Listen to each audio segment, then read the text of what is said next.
ಇದೀಗ HALನಿಂದ ಲೋಕಭವನದತ್ತ ಹೊರಟಿದ್ದಾರೆ DK ಶಿವಕುಮಾರ್ ಅವರು.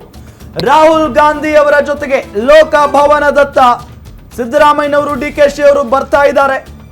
DKಶಿ ಪ್ರಮಾಣ ವಚನದಲ್ಲಿ ರಾಹುಲ್ ಗಾಂಧಿ ಅವರು ಭಾಗಿಯಾಗ್ತಾರೆ.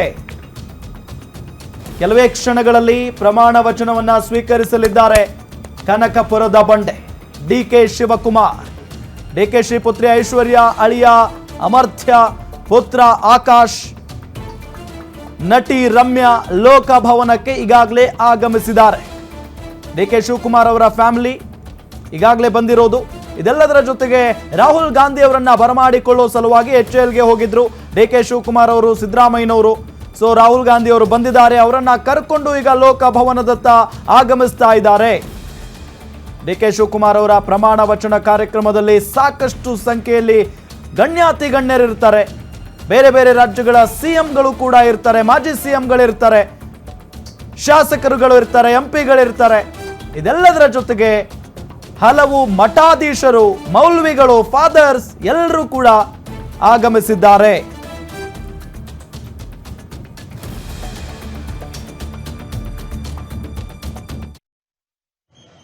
ಒಂದು ಅದ್ಭುತವಾದಂಥ ವೇದಿಕೆ ನಿರ್ಮಾಣ ಆಗಿರೋದು ಪ್ರಮಾಣ ವಚನಕ್ಕಾಗಿ. ಸೊ ಆ ನಿಟ್ಟಿನಲ್ಲಿ ಈಗಾಗಲೇ ಸಾಕಷ್ಟು ಜನ ಮಠಾಧೀಶರು, ಸ್ವಾಮೀಜಿಗಳು ಆಗಮಿಸ್ತಾ ಇದ್ದಾರೆ, ಬಂದಿದ್ದಾರೆ ಕೂಡ.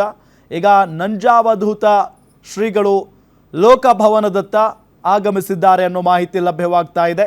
ನಿಮಗೊಂದು ಭಾಗದಲ್ಲಿ, ಒಂದು ದೃಶ್ಯದಲ್ಲಿ ನಿಮಗೆ ತೋರಿಸ್ತಾ ಇದ್ದೀವಿ ನಾವು ವೇದಿಕೆ ಯಾವ ರೀತಿಯಾಗಿದೆ ಅಂತ ಹೇಳಿ. DK ಶಿವಕುಮಾರ್ ಅವರು ಮುಖ್ಯಮಂತ್ರಿಯಾಗಿ ಪ್ರಮಾಣ ವಚನವನ್ನು ಸ್ವೀಕರಿಸುವಂಥ ವೇದಿಕೆ, ಜೊತೆಗೆ ಅವರ ಸಂದರ್ಭದಲ್ಲಿ ಅಥವಾ ಅವರ ಜೊತೆಗೇನೆ ಇನ್ನುಳಿದಂಥ ಒಂದಿಷ್ಟು ಜನ ಸಚಿವರುಗಳು ಕೂಡ ಪ್ರಮಾಣ ವಚನವನ್ನು ಸ್ವೀಕರಿಸ್ತಾರೆ. ಸೊ ಇದೆಲ್ಲದರ ಮುಂದೆ ವೇದಿಕೆಯ ಮುಂಭಾಗ ನಿಮಗೆ ತೋರಿಸ್ತಾ ಇದ್ದೀವಿ ಎಷ್ಟು ಜನ ಸೇರಿದ್ದಾರೆ ಅಂತ ಹೇಳಿ. ಅದರಲ್ಲೂ ಬೇರೆ ಬೇರೆ ರಾಜ್ಯದ ಮುಖ್ಯಮಂತ್ರಿಗಳು, ಮಾಜಿ ಮುಖ್ಯಮಂತ್ರಿಗಳು, ಮಾಜಿ MLAಗಳು, ಮಾಜಿ MP ಗಳು, ಹಾಲಿ MP ಗಳು, ಹಾಲಿ ಶಾಸಕರುಗಳು ಎಲ್ಲರೂ ಕೂಡ ಆಗಮಿಸಿರೋದು. ಸೊ ಆ ನಿಟ್ಟಿನಲ್ಲಿ ಸ್ವಾಮೀಜಿಗಳು ಕಾಣಿಸ್ಕೊಳ್ತಾ ಇದ್ದಾರೆ. ಲೋಕಭವನದ ಹೊರಗಡೆಯ ದೃಶ್ಯವನ್ನು ನಿಮಗೆ ತೋರಿಸ್ತಾ ಇದ್ದೀವಿ ನಾವು. ಸೊ ಈಗಾಗಲೇ ಸ್ವಾಮೀಜಿಗಳು ಆಗಮಿಸಿದ್ದಾರೆ, ನಂಜಾವಧೂತ ಶ್ರೀಗಳು. ಸೊ ಅವರ ಆಗಮನದ ದೃಶ್ಯವನ್ನು ನಿಮಗೆ ತೋರಿಸ್ತಾ ಇದ್ದೀವಿ. ಇನ್ನೇನು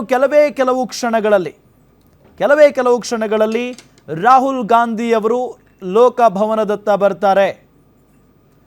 ಮಹಾರಾಷ್ಟ್ರದ ಮಾಜಿ ಮುಖ್ಯಮಂತ್ರಿಗಳು ಕೂಡ ಆಗಮಿಸಿದ್ದಾರೆ, ಮಾಜಿ ಕೇಂದ್ರ ಸಚಿವರು ಕೂಡ ಆಗಮಿಸಿದ್ದಾರೆ. ಶಿಂದೆ ಅವರು, ಸುಶೀಲ್ ಕುಮಾರ್ ಶಿಂದೆ ಅವರು ಆಗಮಿಸಿರುವ ದೃಶ್ಯವನ್ನು ನಿಮಗೆ ತೋರಿಸ್ತಾ ಇದ್ದೀವಿ.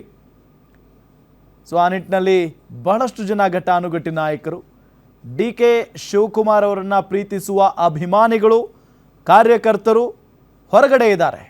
ಅಂದರೆ ಎಲ್ಲರನ್ನೂ ಕೂಡ ಒಳಗಡೆ ಬಿಡೋಕ್ಕಾಗಲ್ಲ, ಅಲ್ಲಿ ಅಷ್ಟು ಜಾಗ ಇಲ್ಲ. ಸೊ ಇಂತಿಷ್ಟು ಆಯ್ದ ಗಣ್ಯರಿಗೆ ಮಾತ್ರ ಅವಕಾಶ ಇರುತ್ತೆ. ಸೊ ಆ ನಿಟ್ಟಿನಲ್ಲಿ ಒಳಗಡೆ ಏನು ನಡೀತಾ ಇದೆ ಅನ್ನೋದನ್ನು LED ಮುಖೇನ ಹೊರಗಡೆ ನೋಡುವಂಥ ವ್ಯವಸ್ಥೆಯನ್ನು ಕೂಡ ಲೋಕಭವನದ ಎದುರು ಕಲ್ಪಿಸಿಕೊಡಲಾಗಿದೆ. ಆ ನಿಟ್ಟಿನಲ್ಲಿ ಸಾಕಷ್ಟು ಸಂಖ್ಯೆಯಲ್ಲಿ ಅಭಿಮಾನಿಗಳು ಅಲ್ಲಿ ನೆರೆದಿದ್ದಾರೆ. ಸೊ ಪ್ರಮಾಣ ವಚನಕ್ಕೆ ಇನ್ನೇನು ಕೆಲವು ಕ್ಷಣಗಳು ಮಾತ್ರ ಬಾಕಿ ಇರೋದು. ಮೋಹಕ ತಾರೆ ಮಾಜಿ MP ನಟಿ ರಮ್ಯಾ ಆಗಮಿಸಿರುವ ದೃಶ್ಯವನ್ನು ಕೂಡ ನಿಮಗೆ ತೋರಿಸ್ತಾ ಇದ್ದೀವಿ. 4:05 ಪ್ರಮಾಣ ವಚನವನ್ನು ಸ್ವೀಕರಿಸಲಿದ್ದಾರೆ.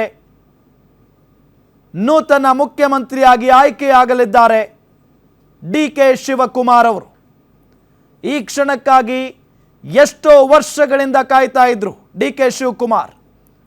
ರಾಜಕೀಯವಾಗಿ ಸಾಕಷ್ಟು ತ್ಯಾಗವನ್ನು ಮಾಡಿದ್ದಾರೆ, ಸಾಕಷ್ಟು ಕಷ್ಟಪಟ್ಟಿದ್ದಾರೆ. ಇದೆಲ್ಲವೂ ಕೂಡ ಈ ಕ್ಷಣಕ್ಕಾಗಿ.